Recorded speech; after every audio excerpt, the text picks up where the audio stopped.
交出太和璧，饶你不死。夫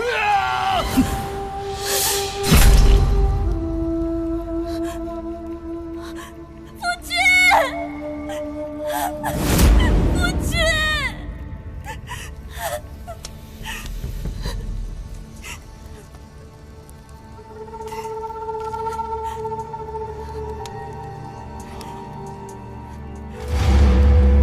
住手！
哎呦，我的腰啊！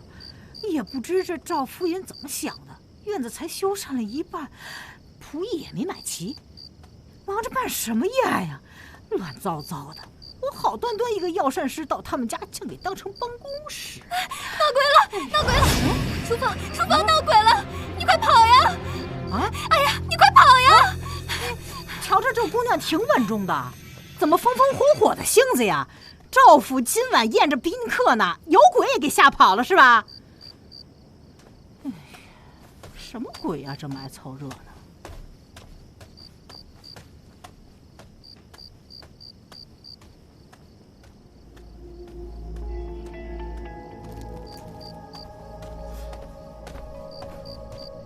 哇，怎么这么热？哇，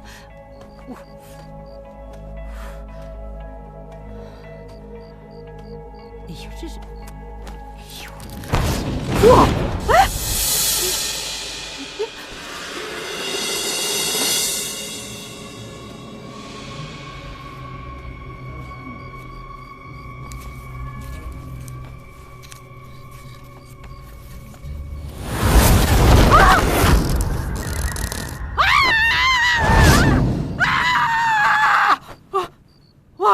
我不怕鬼，你想吓我呀？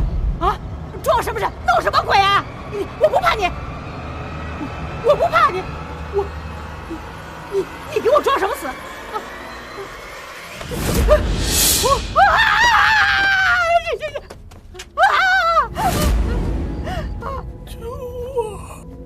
救我！怎么救啊？救我！啊！我，哎呦，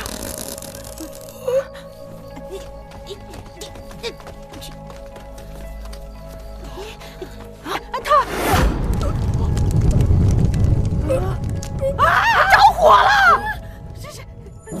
回事？哎，包公子，你把这里当客栈了吗？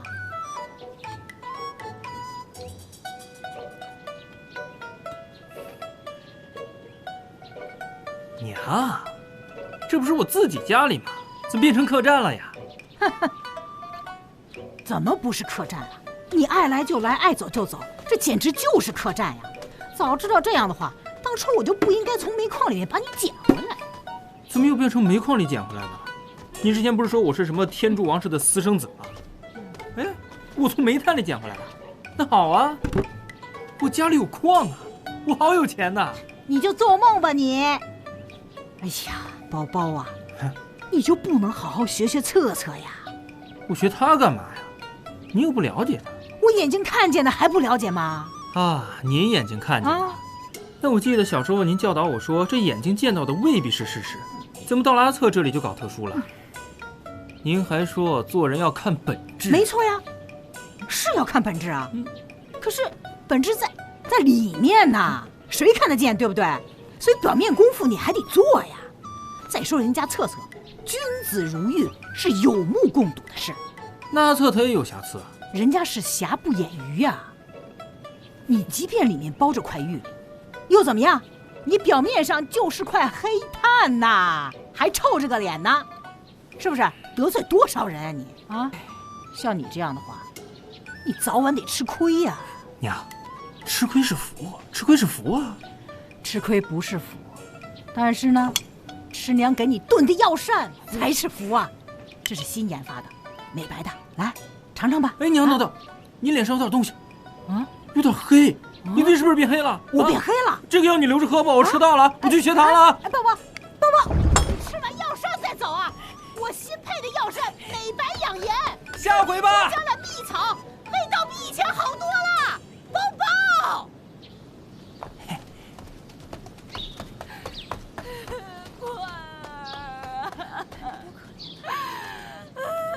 你怎么能这么狠心呢？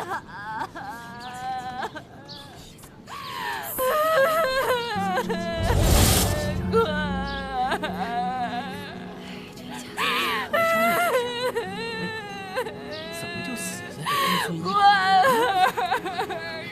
孙你怎么就离娘而去了呀？孩子就是多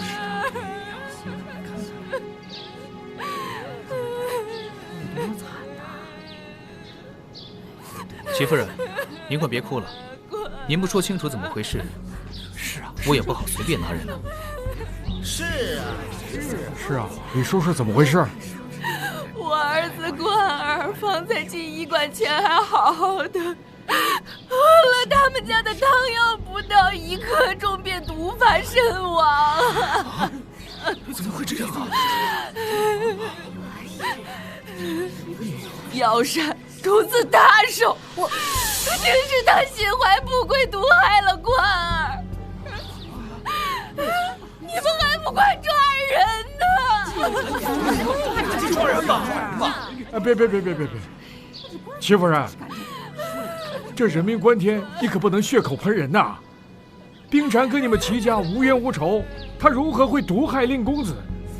你不能如此的误会他呀！无冤无仇。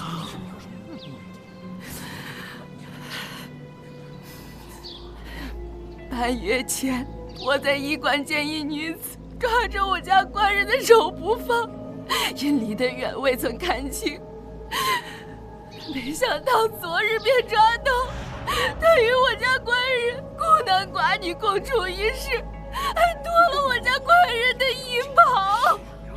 他定是想勾引我家官人，将我取而代之。你不要胡说，我怎会勾引齐大官人？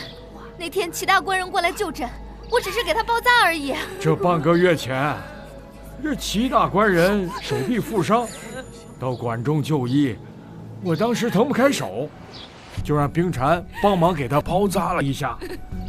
后来伤口虽然愈合了，昨天他又来到医馆，却说膀子有些疼痛，我就让他先到内室把上衣脱掉。待我备针的时候，冰蝉就在我边上收拾药材呢。是啊，你真的是误会他了，他不像你口中所言的那般不堪。听说这孩子是齐老爷原配留下来的，真死在这儿，哪说得清啊？就是官儿毒发时，方才在场者皆是人证，就连公孙公子都承认这汤药中有毒，人证物证俱在。韩捕头，你还不抓人？难不成是想包庇凶犯吗？就是啊，是怎么回事啊？这先生，我是冤枉的，我没有杀人，我没有。快点抓人！抓人呐！这齐公子确实是喝过药汤后死的，而这药汤残羹当中又恰恰有毒。冰蝉姑娘实在是有嫌疑，在查清真相之前，还是先给我回衙门吧。且慢，慢着。对，他是谁呀？包大哥，看了好一会儿。这是哪儿都有你啊！救人如救火，你可千万别癞蛤蟆上菜板，硬冲大块头。我虽然没有公孙公子您才高八斗，学富五车，不过一些不入流的小聪明还是有的。既然二位公子阻我拿人，不知有何高见呢？没错，我是说这药汤残羹中有毒，但并未说这毒是来自我公孙医馆处。再者，就算冰蝉再傻，也不至于搬起石头砸了自己的脚，堂而皇之的在自己端出的药汤之中下毒吧？还真是头头就是，说的也有道理啊。这么有这么傻的人？真是有点。敢问齐夫人，令公子为何不将药汤带回家，而非要在我公孙医馆服用？对呀，我家官儿刚刚被京城的书院录用，我等今日便要启程进京。此番路途遥远，实在不方便煎熬汤药。这是什么？然而官儿今日又偶感风寒，因此才在动身前速速服药。哎，等等，这就怪了。方才我为令公子验尸的时候，没有看到任何风寒的迹象啊。官儿风寒已经完好，这次只是想调理稳固，有何奇怪？敢问齐夫人，令公子之前又是由哪家医馆诊治的呢？这干你何事？一个大男人刨根问底，磨磨唧唧的，真是女里女气。你，公孙先生，经过您的检验，齐公子今天早上有没有吃别的东西啊？应是没有。多谢公孙先生。哎，韩捕头，齐公子毒发时，谁是第一个发现尸体的人？哦，正是齐夫人。有了。怎么？我关心儿子也有错吗？你关心儿子当然没错，只是你毒死儿子，又嫁祸给冰蝉，那就大错特错了。什么意思？我什么意思？齐夫人，你应该很明白呀。凶手就是你！啊！凶手怎么是齐夫人呢？他是如何得出这个结儿子呀？听听看他怎么说。真是想说呀。哦，还望这位公子指点一二。对。所有的线索都在这封信上。这是书院的来信，有什么稀奇？书院来信并不稀奇，可是这封信上面有一股淡淡的苦杏味儿。苦杏味，可真是奇中之奇了。难不成这信纸是杏枝所侵？难道这杏树上没结下杏果，反倒结下杏纸了？呀！那都是杏妖作怪了呀！是啊，妖难道是？这怎么回事？苦杏味，这怎么越来越……对啊，那就是砒霜啊！还是公孙先生明鉴，我等晚辈真是愚昧无知，献丑啊！难道齐公子是被信上的毒所害？正是。如果没有猜错的话，齐夫人先是将信上涂了毒，然后设计将信交给了齐公子。齐公子或许是平日里有舔纸的习惯，手指上的墨迹便可为证。可是这信上毒威不会马上发作，齐夫人算好了时间，带齐公子去公孙医馆服药。齐公子毒发后，齐夫人又趁机偷偷地将毒药放于药汤残羹之中。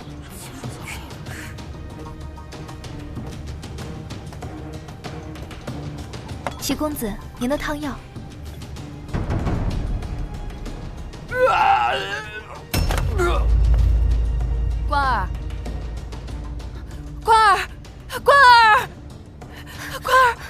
齐公子。所以让大家都以为齐公子乃是因药而亡。哎，言之有理。离派胡言！你有什么证据？要证据有何难？戚夫人，唯需一条狗便足矣。只是这一言既出，驷马难追，你可不要后悔呀！正好家父刚刚收养了一条狗，狗鼻子呀，可灵得不得了。陈皮，将狗牵过来。来，快！公子，这狗真有如此神通？还不得莫急，真相马上便见分晓。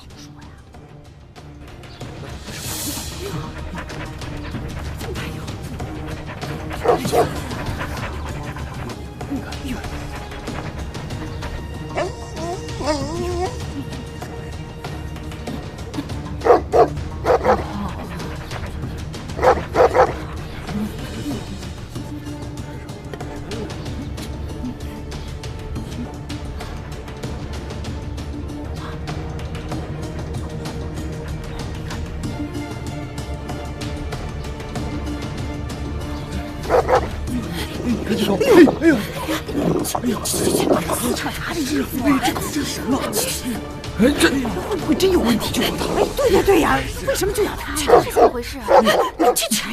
哎呀，那没跑的就是他了。哎，这狗还真管得用啊！是啊，第一次见。好了，阿策可以了。阿皮，将狗带下去。开眼界了，戚夫人是不是真有问题啊？肯定有问题。你看他刚刚，这是何意？肯定是这便是狗官断案。既然齐公子是因毒发而亡，那么齐公子尸体上的味道和施毒者身上的味道是相似的。哎，你说这嗅觉最灵敏的莫过于犬了，他食中的人定是凶手。更何况呀，我家这条狗那是界内佼佼者，不仅最干净，还最聪明，如人中龙凤，马中赤兔。真没见过拿狗和人比的。夫人，一条狗不足为证，可是这狗官也好像对您的手情有独钟啊！会不会是他看上了你手上的玉戒指呢？阿策，对呀，你家这条狗真是非同寻常啊！不仅嗅觉敏锐，还能慧眼识才。你们家这是要发财呀！啊！夫人，能否借您的戒指一看？这是我的传家之宝，岂是你想看就能看的？那我也要。夫人如此谨慎，莫非这戒指当中有什么不可告人的秘密吗？笑话，这就是一个普普通通的戒指，有何秘密？倒是你，黑不溜秋的皮囊下面，不知道打的是什么鬼主意。齐夫人，平日不做亏心事，何怕阎王叫三更？你若无愧天地，公道自在人心，请务必将戒指奉上。是啊，快交出来吧，还是你交出来吧。看你还是交出来吧。是交出来吧，交出来吧。是啊，看一看啊。戒指交出来，摘呀！快点吧，快些摘呀！就是不做亏心事，不怕鬼敲门啊。这么名贵的戒指，我可不敢妄动。夫人您放心，我呢会隔着条帕子。还是摘了。对呀。去吧。哎，你说他摘了以后，这个真能查出来吗？从这个戒指上啊？他既然让他把他戒指摘下来，那就肯定。你在看什么？哟，你看看，这么看看就能够看出来。戒指好像并没有，我是看不出来。看这毛公子多聪明啊！哎呀，我哪能跟人家比？哎呀，这戒指当中果然是别有洞天呐！哎呀呀呀呀！你看，还有激光呀！这是怎么回事啊？你真想不到啊！众所周知，银针玉砒霜即可变黑。这是一碗清水，银针颜色依旧，若将戒指放入水中，银针变黑，便足以证明这戒指中藏毒无疑。哦，没准还有这么个办法。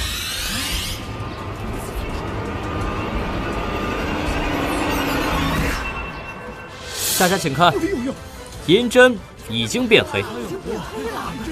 真的，真变黑了！果然是你干的！真的有毒啊！那就有毒了。原来这砒霜就藏在这戒指当中。说，你为何要害齐公子？对呀，为什么呀？快说呀！说呀！到底孩子不是自己的，先前只是冠儿欺负我，如今他那个畜生爹齐英因喜新厌旧，欲弃我而去。他们父子这般对我，谁都别想有一个好下场。你真是伤天害理！对，赶紧抓人吧！今日你险些一毒两命，还是跟我回衙门等候发落吧。带走。太不像话了！哎呀，这是欺负人做的，太恶毒了！你抓住了，伤天害理！好，散了散了。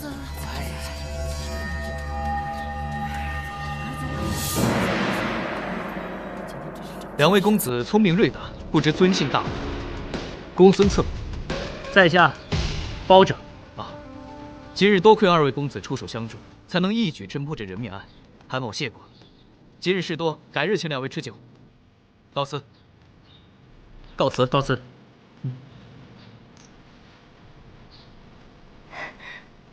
包大哥，今天多亏包大哥来得及时。我不来，你也没事。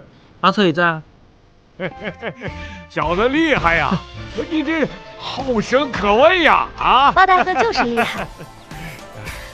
我今天真的是人在家中坐，祸从天上来。那天我不过是过去给他包扎，谁知道就看见他一个人光着膀子在屋里，我还没来得及退出来呢，又被他娘子撞见，非说我。包大哥，我真的没有做那种事啊。你若如此眼瞎，我公孙医馆可不敢要。现在怎么那么会说了？刚刚是谁只因齐夫人的一句女里女气就被堵得无话可说？旁人还说你是惊才艳绝，我看你就不是什么都会啊。最起码你就不会验尸啊。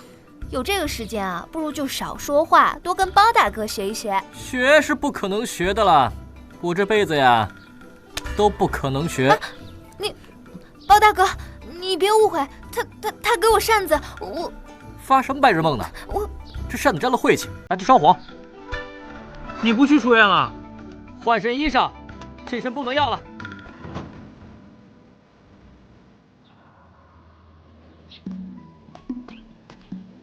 阿策，去年端午远远看着前任府尹还精神矍铄，为何突然辞官？我还记得我们泸州府学政跟他年纪差不多，那他要是退了，那邱氏岂不是难了？应该不会。前任府尹发妻病入膏肓，像是没有多少日子了，难免伤怀。上书辞官，是乃人之常情。倒是新任府尹赵大人，一直不曾露面，说是交接，我却听说他忙着给自己修缮宅子。修宅子？是啊，前任府尹家里人口简单，据说府衙后那一大片宅子都是闲置的。倒不知新任赵府尹家里有多少人，竟打算全用上。包总，果然是你！我今天砍死你！快走啊！快走啊！杀人了！杀人了！杀人了！我杀了你！我砍死你！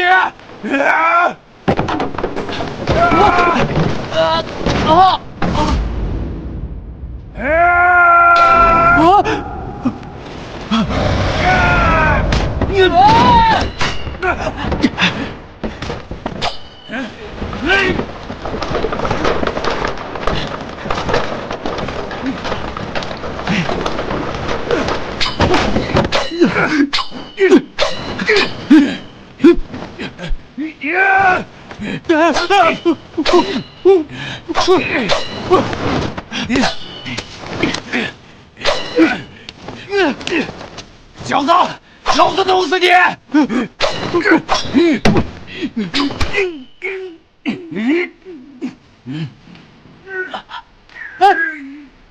包黑炭！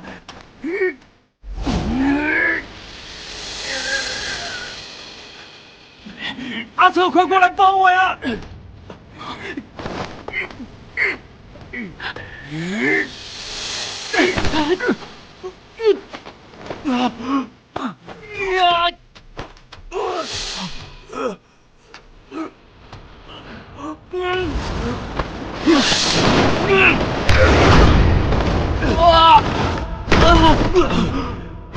包黑炭，你看清楚了再打！小心！哎，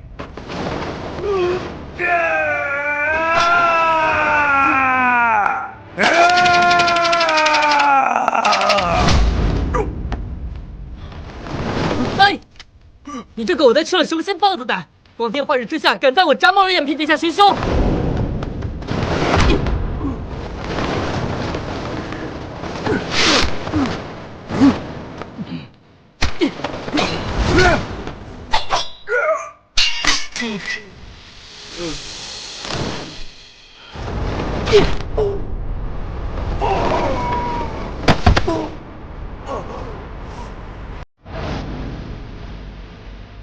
站住！包大哥，站住！包大哥，公孙大哥，你们都没事吧？没事，展昭，幸亏你出手及时，要不然我就被他砍到了。是啊，幸亏你出手及时，要不然他没被人砍死，我反要被某些人用书包砸死了。阿策，对不住。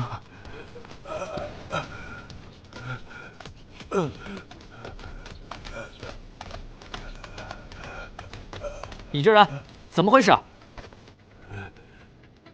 我与你无冤无仇，你为什么要杀我？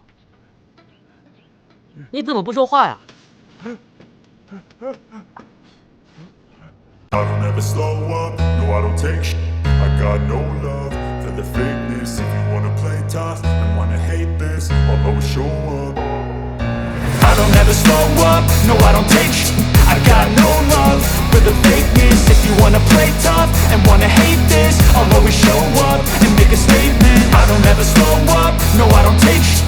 I got no love for the fakeness. If you wanna play tough and wanna hate this, I'll always show up and make a statement. Everything I do so instinctive and so passionate. Every word I move so descriptive like an adjective. I got a vendetta against people who patented being negative when you should be getting after it.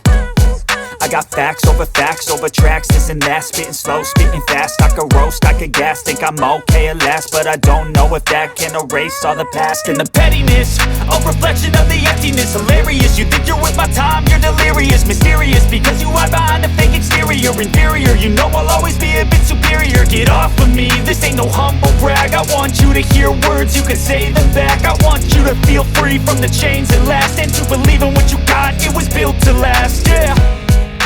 Now that I've been put through, I never got anyone's help. I had to do it all myself. I don't ever slow up, no I don't take shit. I got no love for the fakeness. If you wanna play tough and wanna hate this, I'll always show up and make a statement. I don't ever slow up, no I don't take shit.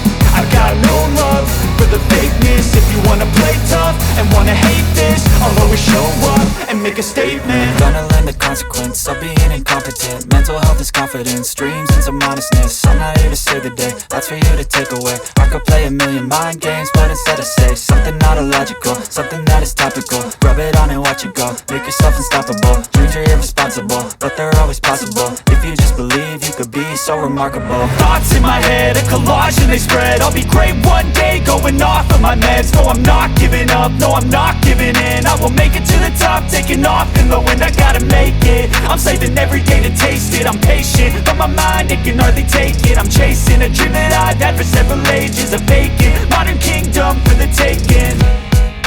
Now that I've been put through, I never got anyone's help. I had to do it all myself. I don't ever slow up, no I don't take sh**. I got no love for the fakeness. If you wanna play tough and wanna hate this, I'll always show up and make a statement.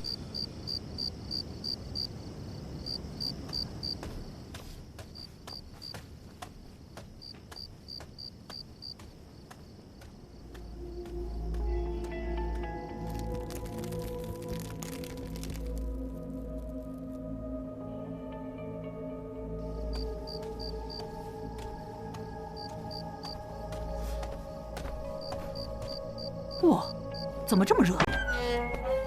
哇，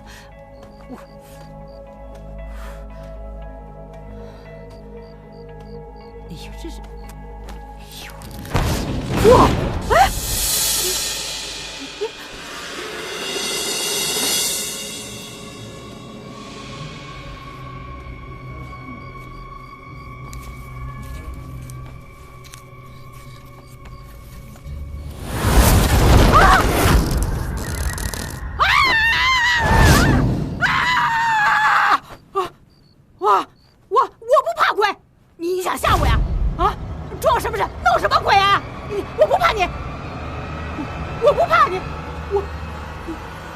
你给我装什么死？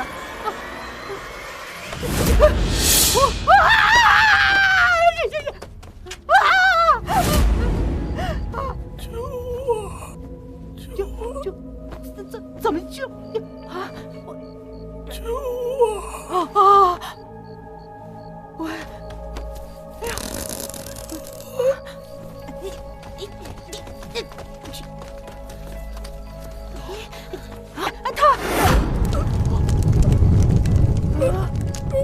着火了！这是怎么回事？谁啊？是包大娘家吗？是，我是捕头韩栋。韩捕头？咦，这人真不经念叨。韩捕头，韩捕头，这么晚来，一定是有什么要事要说吧？令堂是公孙医馆的药膳师傅包大娘吧？正是。是这样，今晚府尹宴客，请了包大娘帮忙过去做药膳。方才府尹府上发生一件凶杀案，当时包大娘正在现场，而且我们还看见她手里拽着勒死受害者的绳子。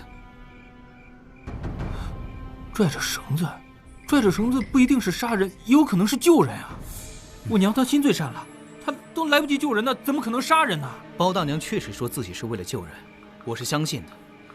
可是她手里毕竟拽着绳子，救人之事又无人作证。府尹震怒，韩某只好将她入狱。那死者是谁？哦，死者你应该知晓，就是齐夫人的夫君齐英。好不讲道理啊！今天早上齐夫人的弟弟还拿刀砍包大哥呢。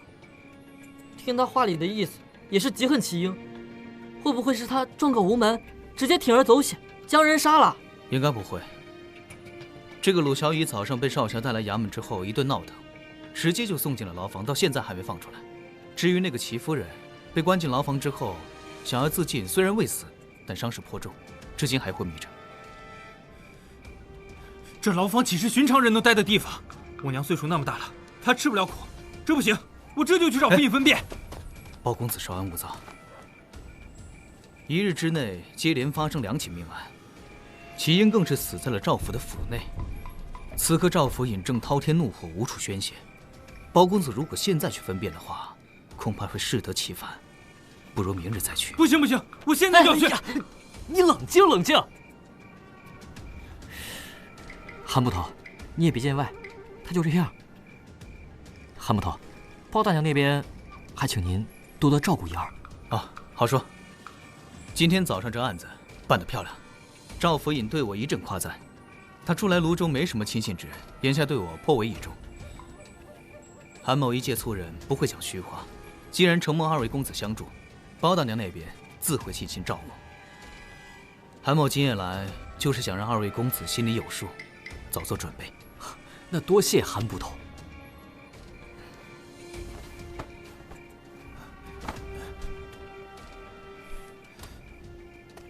大恩不言谢。日后，凡不违背道德律法之事，韩捕头但有所求，在下任凭差遣。包公子言重了，只不过是举手之劳。韩某还有事，就先告辞了。告辞。走。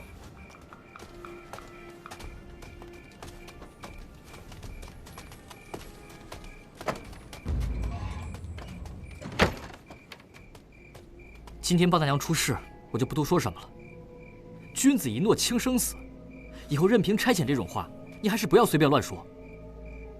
毕竟人心难测，你永远不知道站在你面前的是人还是鬼。还是你最了解我。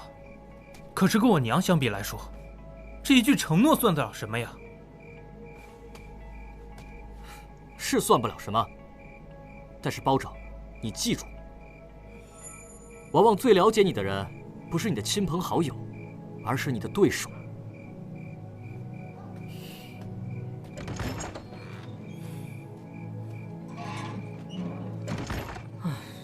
听你们山下人说话，真累得慌。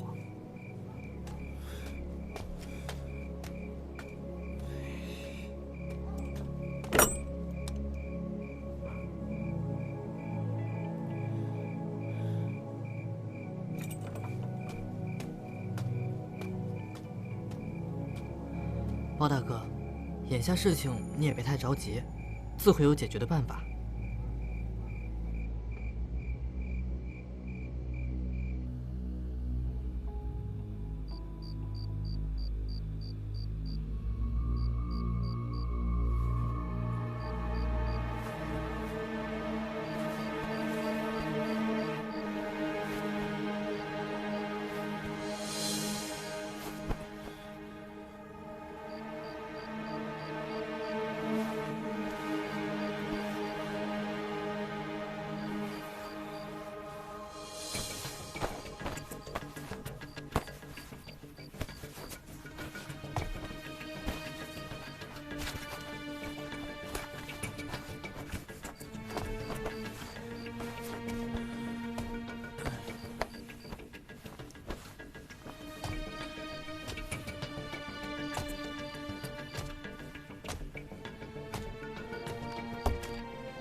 赵府尹看重此案，所以看管比平日严，只能包公子一人探视。韩捕头，不知可不可以让我去看一看齐夫人的弟弟？这个容易，他虽然行凶，但手上毕竟没出人命，倒是不阻止探视。我让人带你去。哎，包大哥。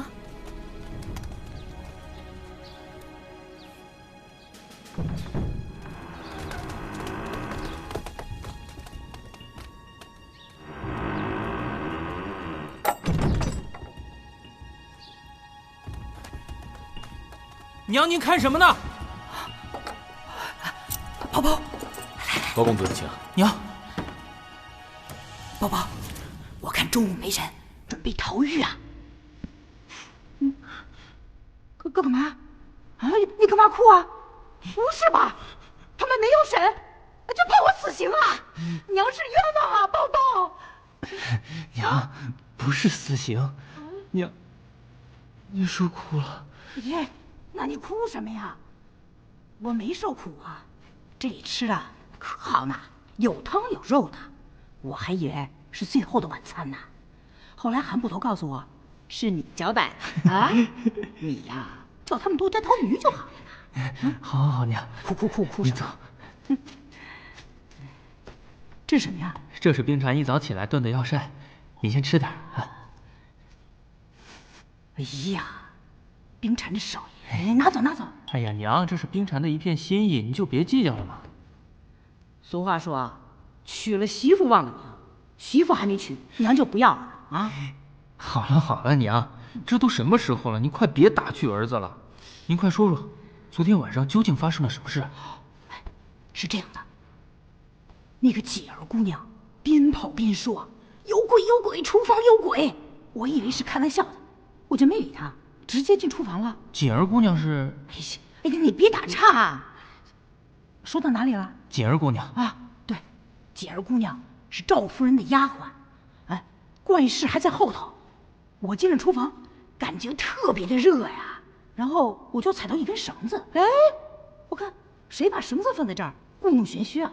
我就拿起来，顺手摸摸摸摸，然后1下2下3下，啊！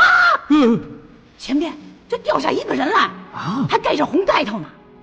我本以为是谁装神弄鬼啊，然后我就小心的走过去，掀开盖头一看，啊，哇，是一张发肿的脸，但是人还没死，还没死啊！他还说救我，救我，救我！我正想怎么救呢，原来绳子就在地上，我就赶紧过去把绳子解开。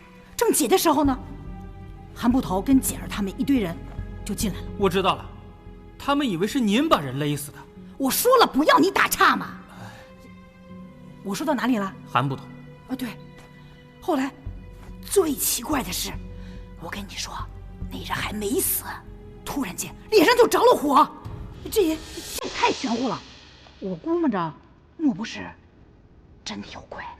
娘，您别胡思乱想，现在的人心可比鬼怪玄乎多了，可怕多了。可是娘，您不在家里好好待着，干嘛跑去厨房？是您一个人去的吗？是这样的，赵夫人他们宴客嘛，你也知道啊，赵府那么大，人又那么多，大大小小的事情忙前忙后，很是混乱。我那时候正在给赵夫人做药膳，谁知道她当时还不想吃，说宴后再吃，那我就帮她打点这个打点那个。那个时候大概是戌时前后吧。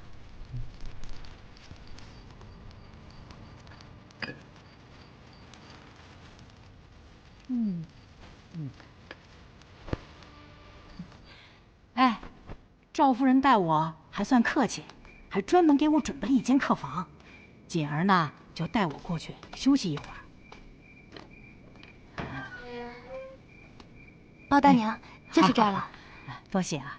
我去客房大概休息了1刻钟左右吧。锦儿姑娘啊，领我过去以后呢，她就走了，我身边就没有别人了。我想回厨房，出来的时候就拉了一个小丫鬟问了路。哎，我问一下啊，请问一下，厨房怎么走啊？前面左转，然后过一个走廊。在那儿就是。过了走廊就是是吧？啊，是的。好，谢谢啊。等等娘，您去客房休息是一个人吗？当然一个人啊，还有谁啊？我以为赵夫人人挺客气，给你配个下人呢。是啊，真抠啊，真是。娘，我现在知道了啊。您放心，有儿子，绝对不会有事的。我现在就去找赵夫人申冤去。哎，你想我放心，把册子也带上吧。为什么呀？我一个人去。你优秀，可是你不圆滑呀。本来人家不判死刑的，因为你的态度得罪人，可能会判死刑了。好好好，我知道了。哎，抱抱，抱抱，干嘛？不是要抱抱吗？我说抱抱。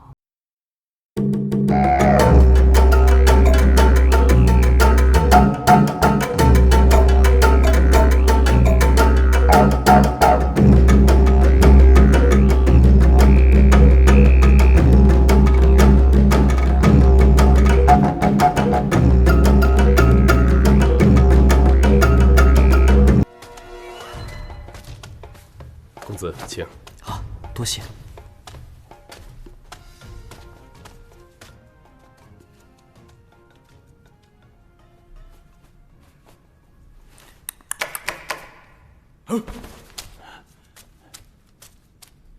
我认得你，你跟那保长是一伙的。你认不认识我不重要，我来就是告诉你2个消息。你姐姐昨天入狱之后便触墙自尽了，不过被狱卒救下了，只是眼下还在昏迷着。我姐姐自尽，还不都是被你们逼的？你说话就说话，离这么近，杀猪啊！还有一个消息，你听不听？什么消息？齐英死了。你没骗我？我大早上跑到这阿扎地来骗你，你脸好大呀！真的死了？死得好，死得好啊！有什么值得开心的？他死了，依旧是齐大善人。你姐姐呢？仍是那个害死继子的毒妇。你特地跑来跟我说这些，有何居心？我公孙医馆祸从天降，全是因为他齐英而起。你以为我会让他这样清清白白的死？你之前不是说了他做了些见不得人的勾当吗？说说吧。看不出来啊，一副君子模样的公孙公子，竟然还有一副毒心肠。你记恨齐英，就不记恨我家姐姐？你不想说就不要说。不过你好生想一想，你姐姐现在的处境。其实我也不太清楚。感情你是为了洗清你姐姐的罪名，信口雌黄？不是，我有一回看见齐英和几个绿林汉子在一处吃酒，偷听到的。那小子嘴硬，死活撬不开。有什么手段尽管使，弄死就弄死了。他与新任府尹是旧交，你可知道？啊，他怎么会认识府尹？那府尹不会公报私仇吧？你还是好生想一想你姐姐现在的处境。若是想起些什么，让狱卒告诉我便是。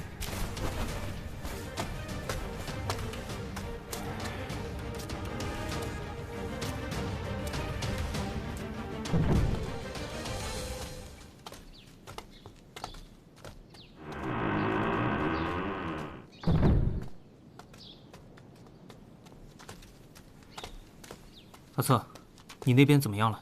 卢小乙不过是偶然间听见齐英与旁人的几句对话，知道的不多。虽然现在线索不多，但目前已经知道的足以减少我娘的作案嫌疑了。真的？那太好了，包大哥果然是睿智无双。哼，你呀，就闭着眼睛吹吧。不管怎么样，我还是要先去见赵大人。你们先回去吧，我娘不在，怕医馆人手不够啊。好，我和展昭陪你一块儿去吧。哎，我也和你们一起去。好，走。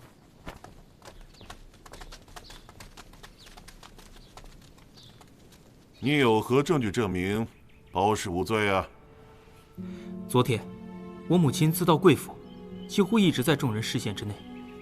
她先是在厨房帮忙，这一点有很多人可以作证。等到晚宴结束之后，就去了客房休息，就1刻钟。她出来之后，向一个侍女问过路。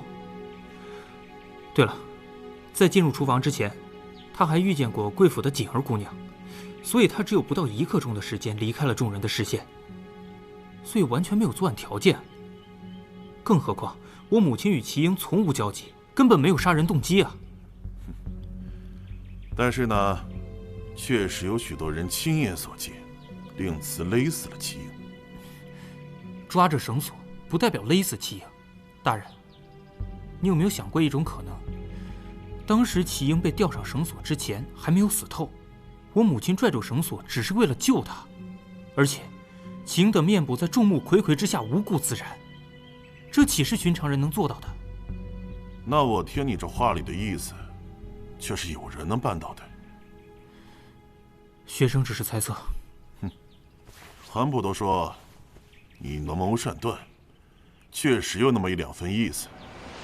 行，我念你舅母心切，我就给你这个机会，3日之内查出真凶，令次就无罪释放。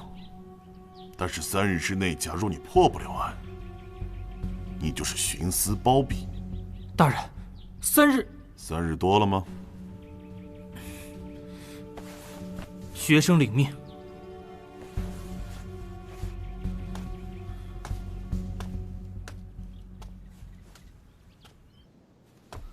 什么？他的意思是不是3天以后没有破案，不仅要拿包大娘顶罪，还要判你包庇？辛福印竟然如此昏聩。韩捕头切莫见怪，童言无忌。无妨无妨。哎，其实我也觉得不妥。赵府尹刚上任，这人命案就一出接一出，想必因是心里着急才会施压的。别说是只有3天，就算只有1天，甚至半天，我也不能拒绝。我要救我娘出来。现在大家都在传府里闹鬼，诡异的很，脸都能无过起火，这怎么查？凶手做的越多，痕迹就会越多，而痕迹最多的地方就是尸体，所以劳韩捕头带我们去看看齐英的尸体吧。好，几位请随我来。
尸体脖颈上的伤痕清晰且仅有1条，呈马蹄状，后方有提空压痕，颈骨上折损，但其他部位没有伤痕，可见死者生前并未与人搏斗，也不是被人用外力打晕。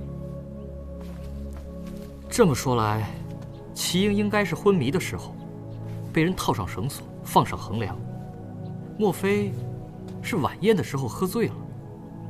或者是中毒，应该不是醉酒。齐大官人平日里应酬不少，酒量极好，一人喝下数坛后仍然面不改色，甚至比平日里力气更大。韩捕头，你跟他很熟吗？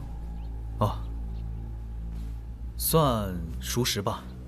他1年前刚刚定居泸州，身上的财物被人偷了，我帮他寻回财物后，他便请过我吃过2回酒。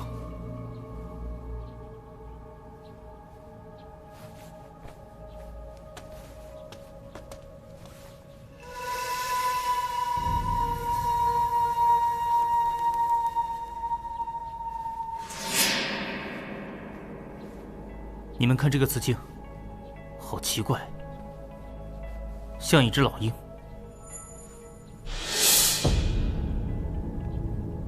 这黑色的圈看上去像一种特殊的标记。公孙公子知道？啊，一般人刺青不会刺这种毫无意义的东西。这种黑色的圈既不美观，又没有什么内涵，那极有可能就是一种标记。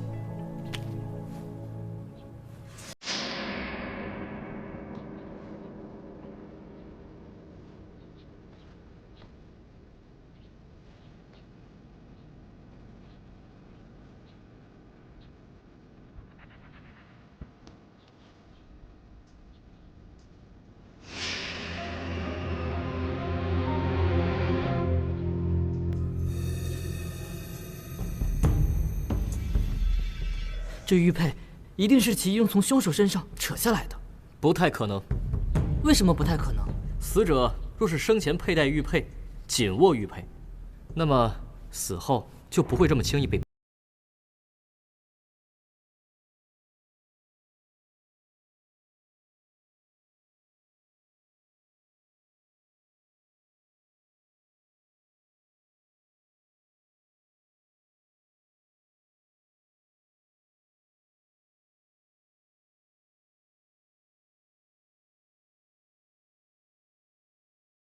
而齐英在无意识下被人置于梁上，甚至没有挣扎过的痕迹，所以这个情况是不可能的。就像阿策所说的，人死之前手里怎么拿东西，死后也该怎么拿，并不会这么轻易被我取出。那肯定是有人故意将这玉佩放在他手里。韩捕头，当时事发，你是不是很快就到了现场？对，当时仵作就验尸了，如果有玉佩，应该能发现。那也就是说，在那之后，是有人特意将玉佩放到了尸体手里。对了，韩捕头，红盖头在哪儿？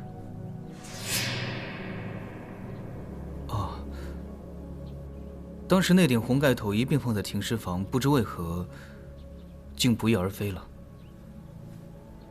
哎，你们说，会不会是放玉佩的人将红盖头拿走了？这个红盖头肯定很关键，要是能找到这个人，就能找到凶手了。也许吧。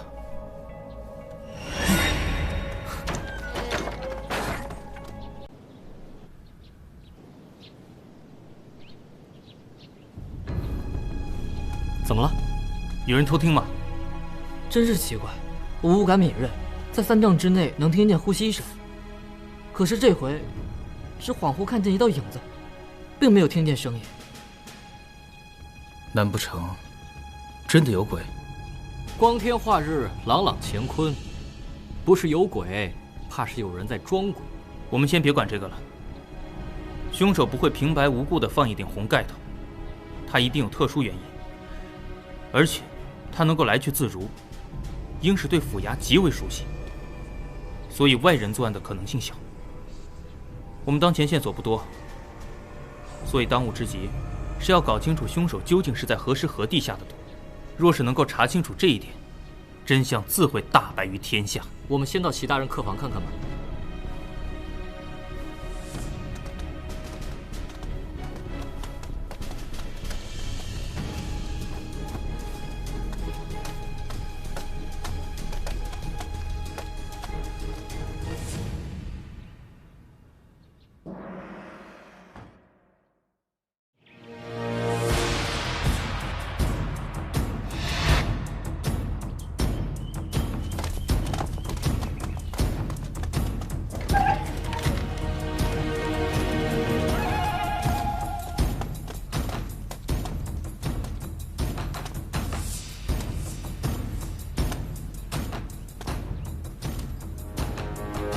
大家分头找一下，记住，不要破坏屋内现状。好。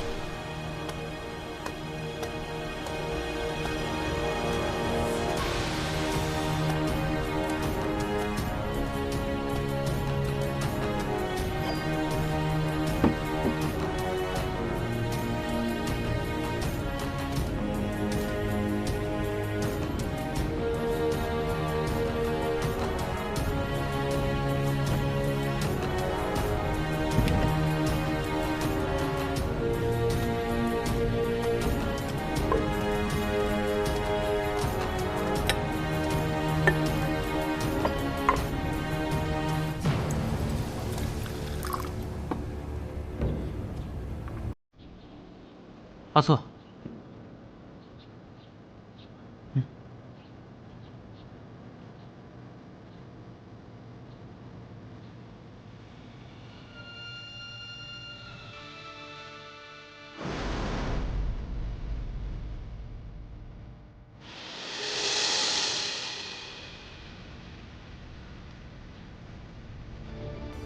展昭，什么都没有。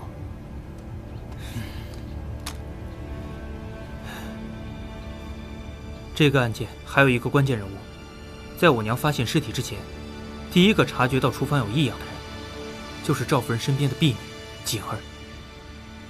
韩捕头，不知道我们现在方不方便见锦儿姑娘？好，我这就找人叫她过来。不，我们过去。我还有几个问题想请教一下赵夫人。好，那走吧。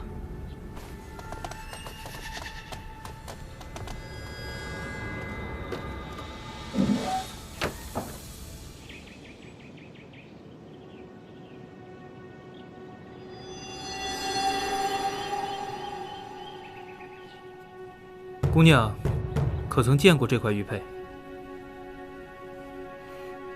不曾见过。锦儿姑娘，别来无恙。尚好，多谢公子挂怀。我却不知，你与齐英何时有的私情？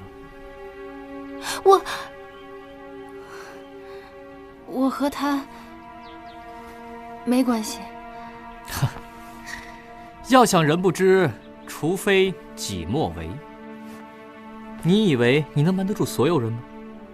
别忘了，齐英可是有妻室的人啊，知心莫过枕边人。齐夫人去医馆闹事，想必你已听说过了。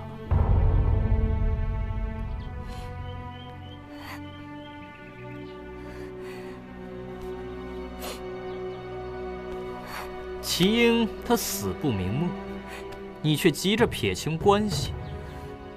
人都说大难临头各自飞，夫妻尚且如此，你这露水红颜装作不认识，好像也情有可原，是吧？才不是露水红颜呢！他1年前就说了要休妻娶我的。既然如此，为何你还去赵府做了婢女？他说还有一事没有办完，等办完这件事，就会带我离开泸州。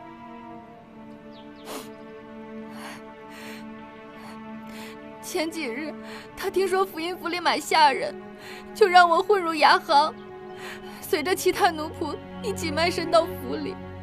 那他可曾说过是要办什么事情？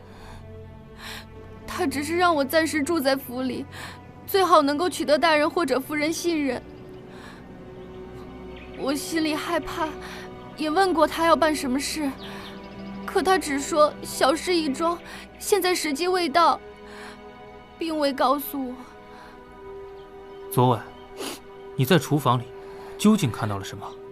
为什么说是闹鬼？我看见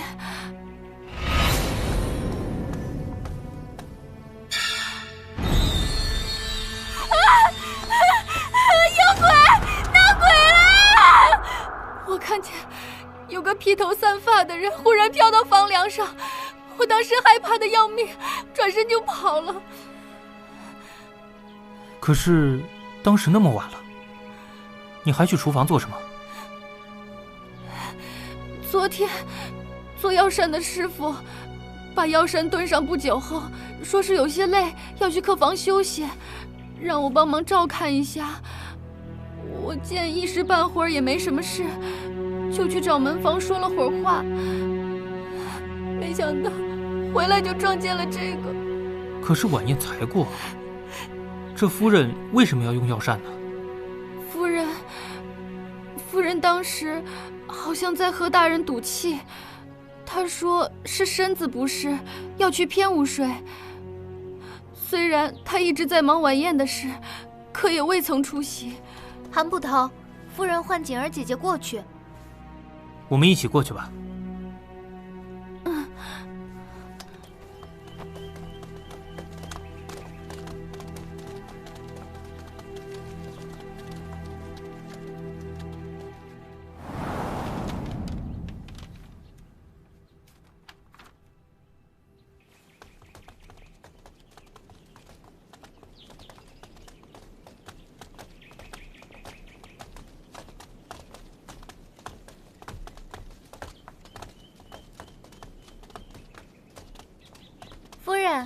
韩捕头并3位生员求见。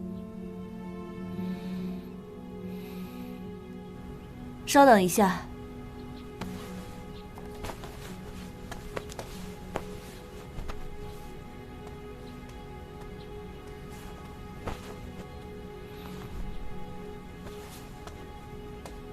请他们进来吧。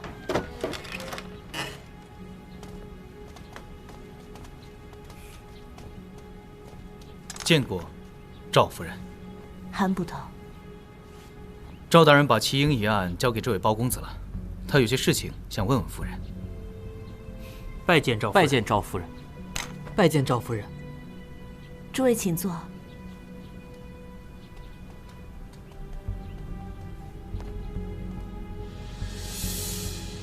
简儿上茶。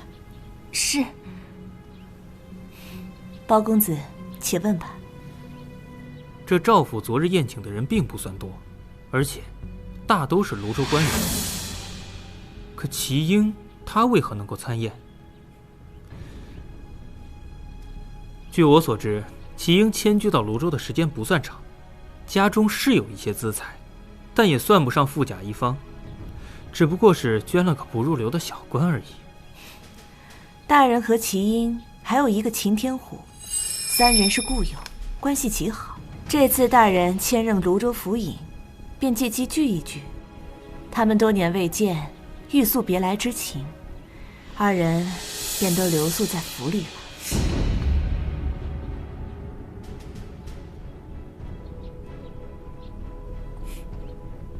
那昨日齐英有没有与谁发生过冲突呢？昨天请的都是泸州官员，并未请夫人们，所以我也没有出席。再说我还要准备宴会酒食，未曾留意到这些事情。对了，赵夫人，你可曾见过此物？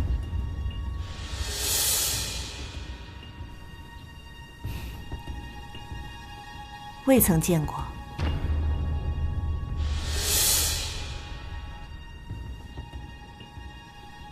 听闻您与赵大人分房了，不知道为什么呀？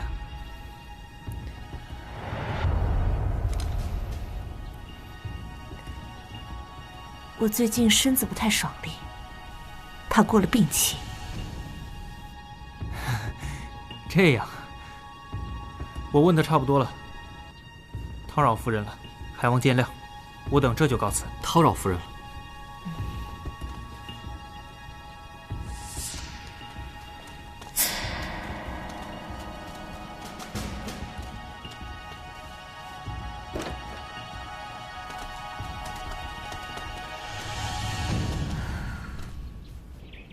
公子请。请。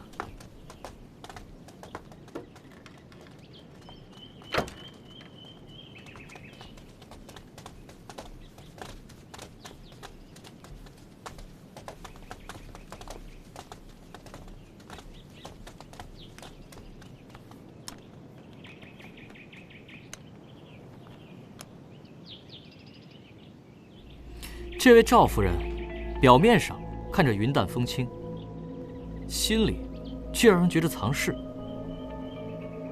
还有齐英他们3人，说是故友，却往人家府上安插眼线，接着就横死在这位故友府中，想想都让人觉得蹊跷。还有那秦天虎，又不知在其中扮演什么角色。人人都有说不得的秘密，真有意思。唉，都是表面兄弟。公孙公子是在怀疑赵府尹？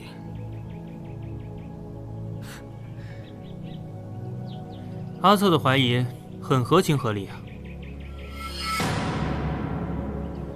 我们不能因为身份就排除任何一个嫌疑人。锦儿姑娘说，她看见一个披头散发的人影，忽然飘到了房梁上，那应该是齐英被吊上去的情形吧？可是我见齐英头发束冠，不曾披伞啊。我猜想，凶手应该是把红盖头放在了齐英的头上，所以才会给人造成了种披散头发的错觉。大男人盖上红盖头，凶手的想法真奇特。对了，公孙大哥，你是怎么认识锦儿的？后来，你又是怎么知道锦儿姑娘和齐英有私情？你猜？哼，我也想知道。你呀，哎，你求我呀！我求你。没骨气，害得我斗志尽失。你怎么什么都能扯到斗志啊？你是一只斗鸡吗？我不跟你一般见识，我只不过是想起齐夫人的事，他一口就咬定冰蝉与齐英有私情，排除他自己的原因，那大概只有2种可能：要么齐英本就是贪花好色之人，齐夫人对此习以为常；要么就是他知道有一位女子威胁到自己，却不能确定是谁，误以为是冰蝉。至于我怀疑锦儿的原因，什么原因？不久前，锦儿曾在我家医馆做过帮手，因为在药库那边，你们大概都没有看到过她。所以我想，不管齐英是贪花好色，还是打算停妻再娶，既然齐夫人认为那位女子是出自我医馆，也许还真是。锦儿不久前离开医馆，入了赵府，又与齐英之死有瓜葛，太过于蹊跷，所以我就想炸一炸他。原来是炸他呀！我还以为你真的会看相算卦呢。凡有想法，必要大胆求证，炸一炸，说不定会有惊喜呢。哎，我娘还说这隔壁的阿策是个君子，为人稳重。我看你呀，就是个活脱脱的赌徒。哎，还是包大娘慧眼如炬。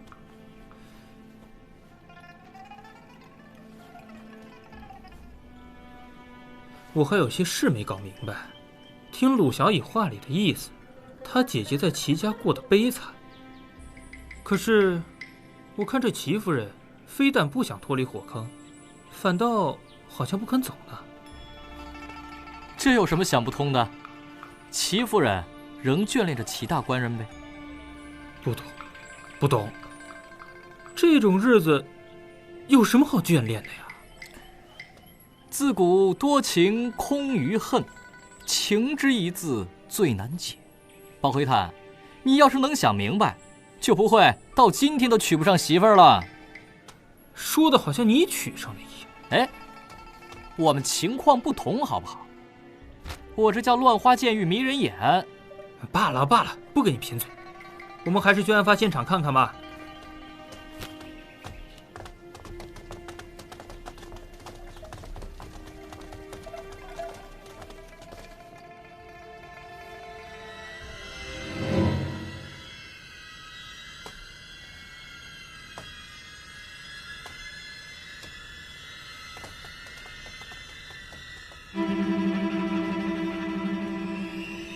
魏先生，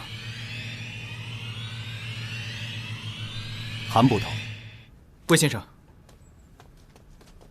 哦，这位是魏先生，是小公子的老师，前任佛尹大人引荐。听说魏先生中了进士之后，一直无心官场，喜欢云游四方，是位才高智雅之士。才高智雅不敢当，不过是心无大志罢了。在下魏良辰，学生包拯，见过先生。展昭，见过先生。学生公孙策，见过先生。昨日早晨，魏某亲眼所见二位洞察秋毫，多谋善断，有如此青年才俊，实乃大宋之幸也。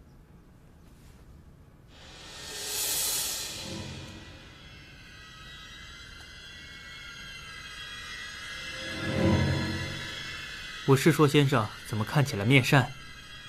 原来昨日有过一面之缘。包生好记性。哎，魏先生在这里做什么？听冰儿说，昨日夜里他远远看见一名身穿嫁衣的新娘，所以我前来看看。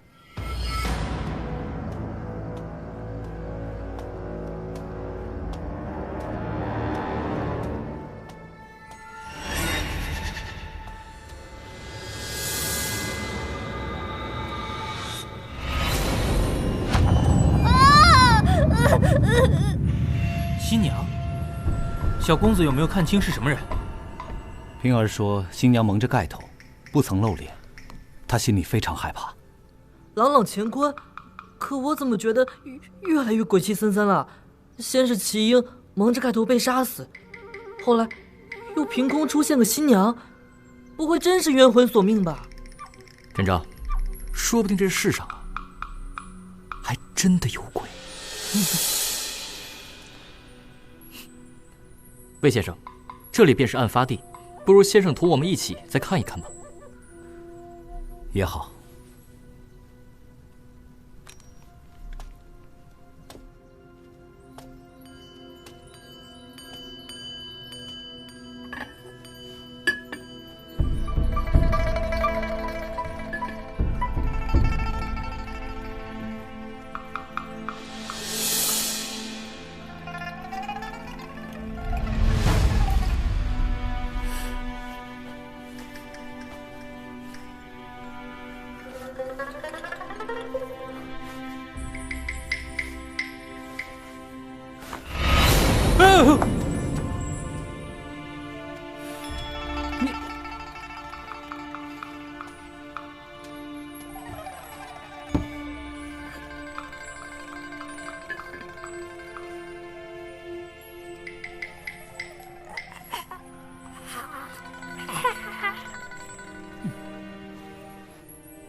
阿策，你过来闻一下，这绳子上是什么味道？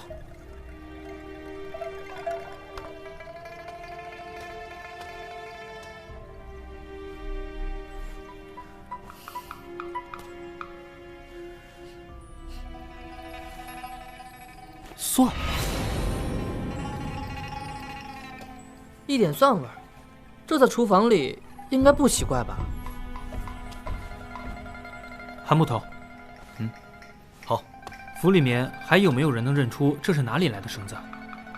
这根绳子我当时就找人来辨认过，不过当时府里一切尚未安置妥当，乱得很，就连大管事也不清楚这绳子是哪儿来的。我也不知道府里到底有没有这样的绳子。魏先生，您认识吗？在下也不清楚。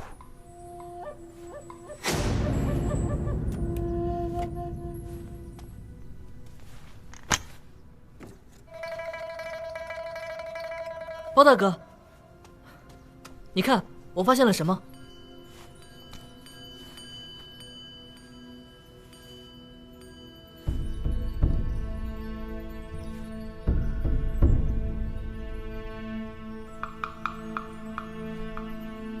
火折子，这很有可能是齐英携带之物。可是他为什么会出现在灶堂里？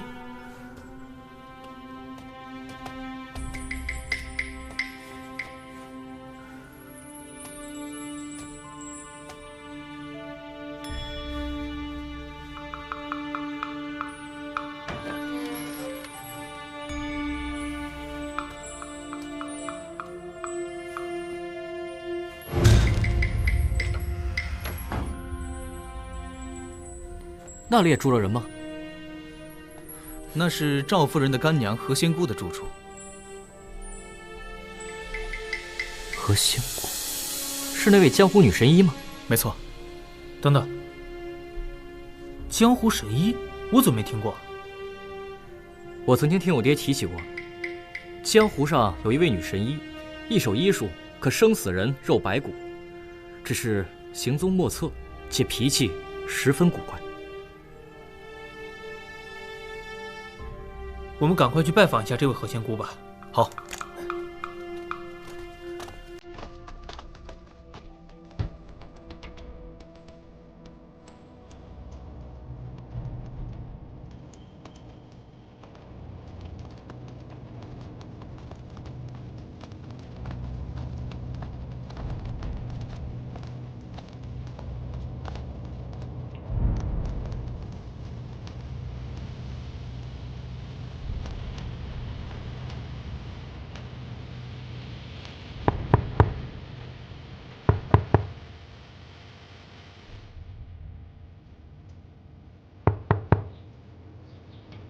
这人明明在屋里，却装作没听见，果然古怪。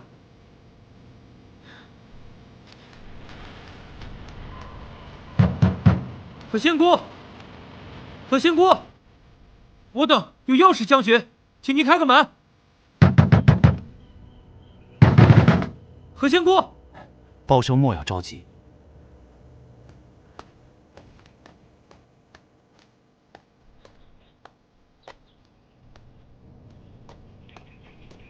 我总觉得，这个何仙姑一定知道些什么，又或许是我关心则乱，随便见着一个人就胡乱臆测。这赵大人限我3日之内破案，可如今第1天都快到傍晚了，仍然没有什么大的进展，我真的很心急。我只有我娘这么一个亲人，可是她如今仍在牢里面。既然他不答应，不如先从别处入手吧。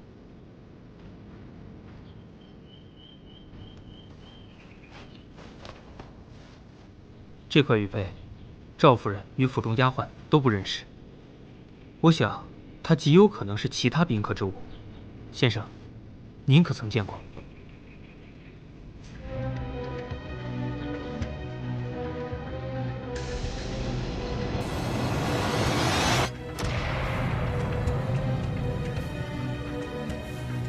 并未见过。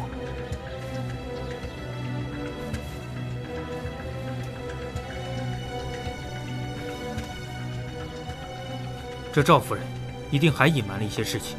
既然何仙姑不应，那不如我们再去见赵夫人一面。各位，我们走吧。先生，告辞。告辞。先生，告辞。告辞。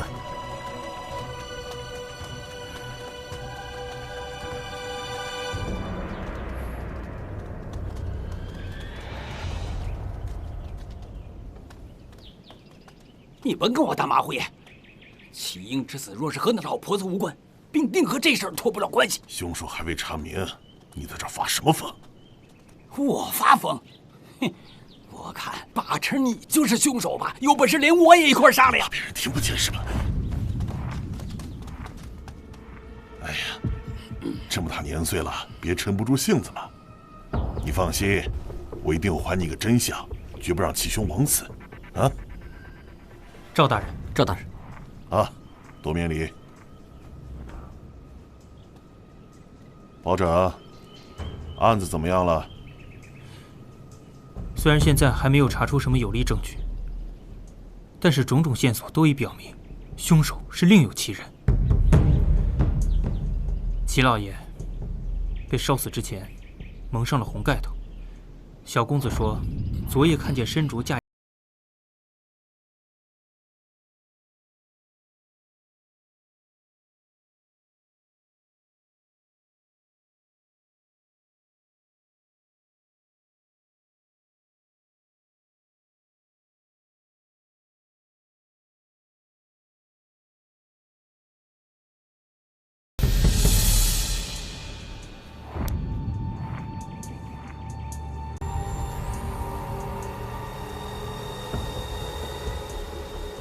啊，不曾见过。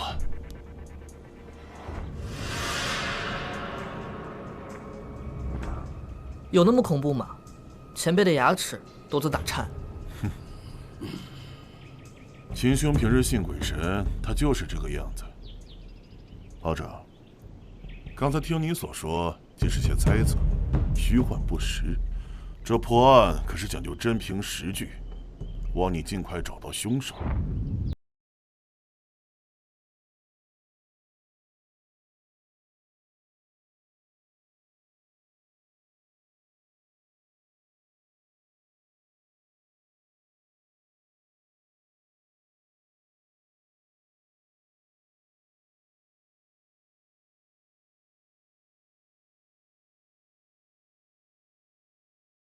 明知道凶手另有其人，还扣着包大娘逼迫包大哥破案，无耻昏官！他们刚刚吵成那样，关系肯定不是朋友那么简单，说不定齐英就是他们杀的。这3个人关系特别紧张，赵夫人却说他们是多年故友，还强调关系极好。我想赵夫人一定在隐瞒什么事情。现在想一想，赵夫人与赵府尹突然分房，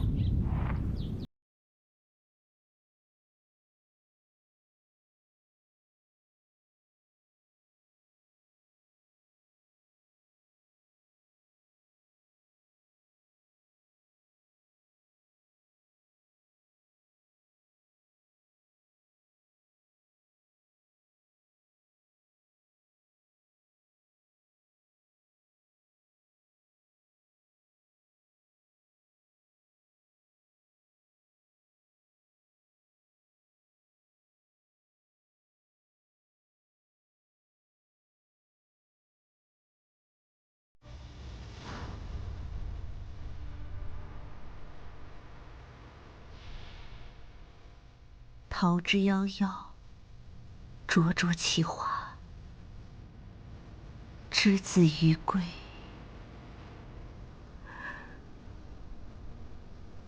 与其世家。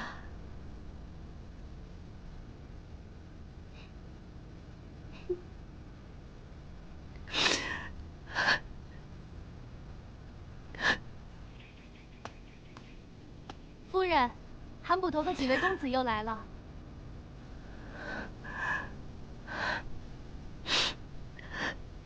请他们进来。是。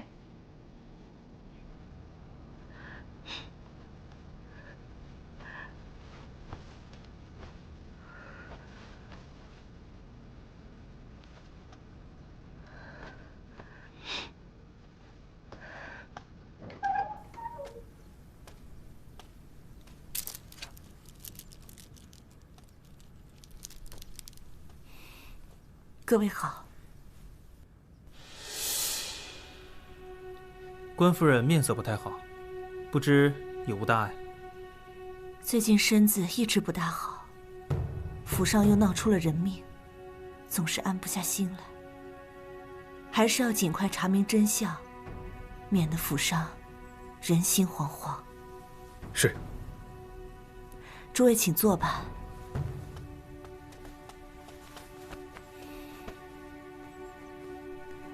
诸位，1日之内再次来访，有何要事？是这样，我们在探查案发现场的时候，发现了何仙姑就住在附近。她明明在屋里，我们敲门却不应。又听闻何仙姑乃是江湖神医，所以来向您打听打听。干娘的脾气向来如此，人人都说她古怪孤僻，规矩繁多，实则是怀着一颗悬壶济世之心。当年瘟疫肆虐，他救了万千人性命，我也是其中之一。只不过我比较幸运，合了他的眼缘，收做了干女儿。即便如此，他在我身边也只是待了2年。后来，他又收了一位女徒弟，带着这位女徒弟四处行医。我们之间一直书信联系。说来也巧了，最近干娘到泸州附近行医，听闻我病了，便顺道过来看看。我听景儿姑娘说，你与赵大人分房，其实是发生了争执。到底是新买的丫头，没什么规矩，什么话都与人说。我本想着家事不宜外扬，但是既然你们都知道了，说说也无妨。我确实和他吵了一架。干娘说这里15年前发生了一起灭门性的惨案，十分不小，恐赤瞳亦受冤魂惊扰。昨夜冰儿又说看见新娘徘徊院中，吓得我整夜睡不着，恨不能立刻就搬走。我想去别处买个宅子住，可是官人不同意。夫人，可否告知惨案的详情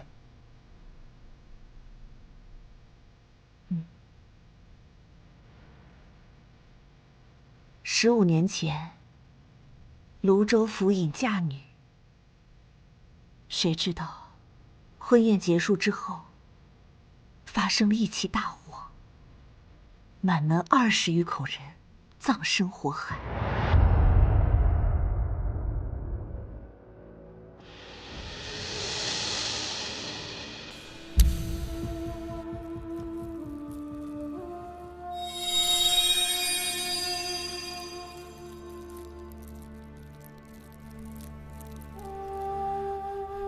这件事情，年纪大的人都知道。你们当时还年轻，兴许是没印象了。我隐约记得，小时候的确听过这桩惨案，不过有些年头，没想到案发地竟然会是在这里。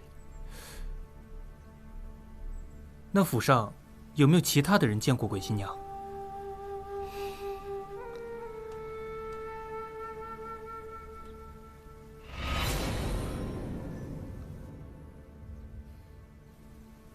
我曾问过，除了冰儿，没有任何人见到过。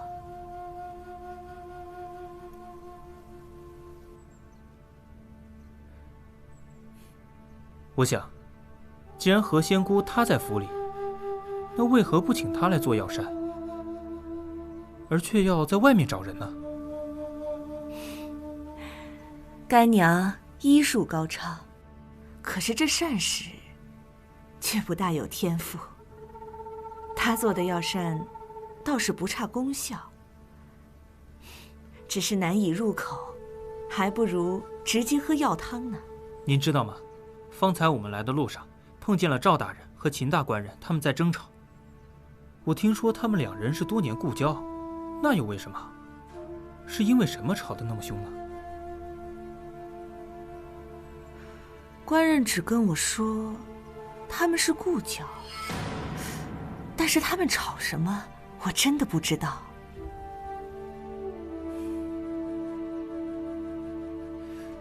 多谢夫人解惑。天色不早了，我等这就告辞。慢走。夫人，叨扰了。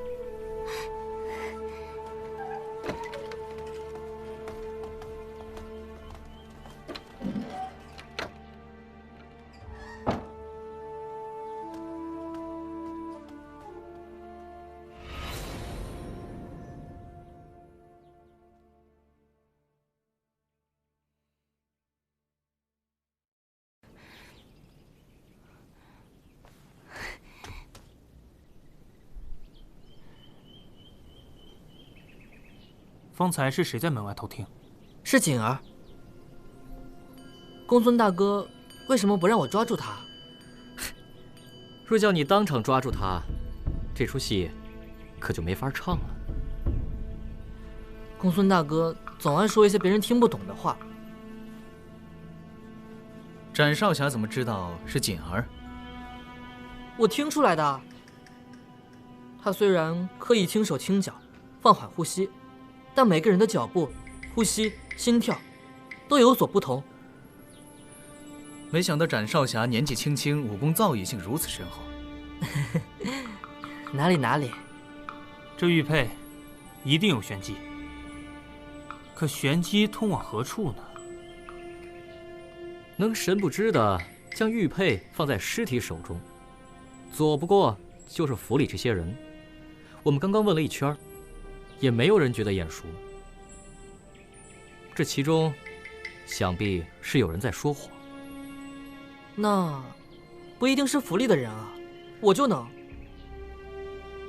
偌大的衙门，你能知道这停尸间在哪儿？这倒是。若是要毫无头绪的去找，大概一时半会儿也找不到。所以说啊，即便是有外人参与，这府内也必定有接应之人。锦儿在门外偷听，肯定是他心里有鬼。会不会是他在说谎？锦儿是齐英安插在赵府的细作，心里没鬼那才怪了。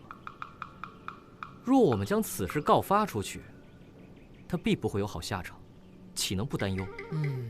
说得好有道理。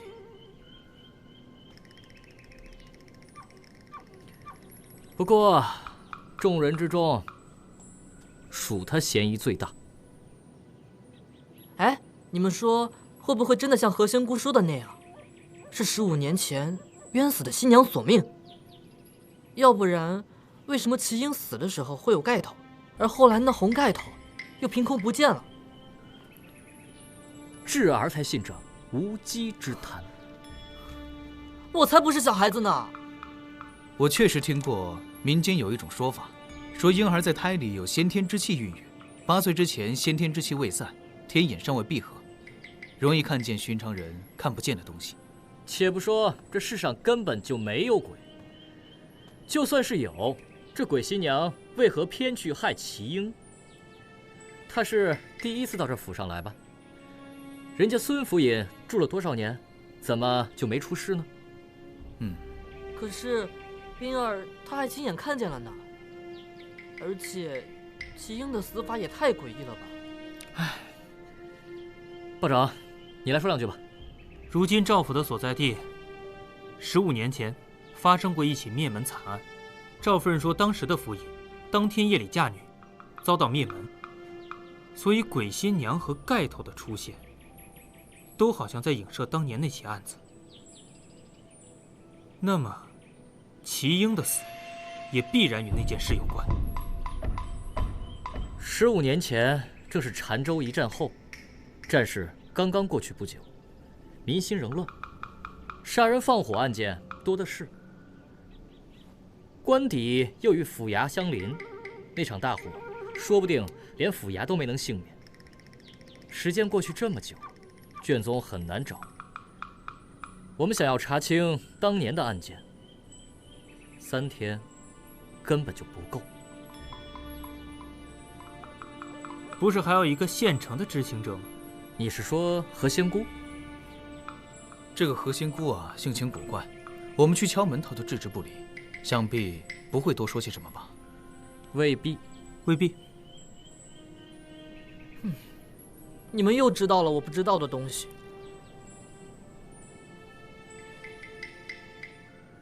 齐英虽然去赵府做客，好像有嫌疑的人都与他有关。赵府尹、秦天虎、齐英，这3人究竟有何渊源？他又让锦儿找什么东西？为什么鬼新娘恰好在这个时候出现？红盖头又为何凭空消失呢？玉佩的主人到底是谁？赵夫人又在隐瞒什么事情？哎呀，感觉每个人都有嫌疑啊！会不会是……哎，包大哥，蜘蛛！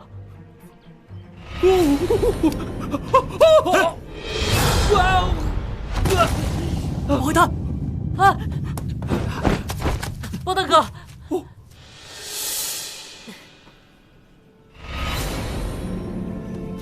保卫他！没事吧？没事。韩捕头，你手怎么受伤了呀？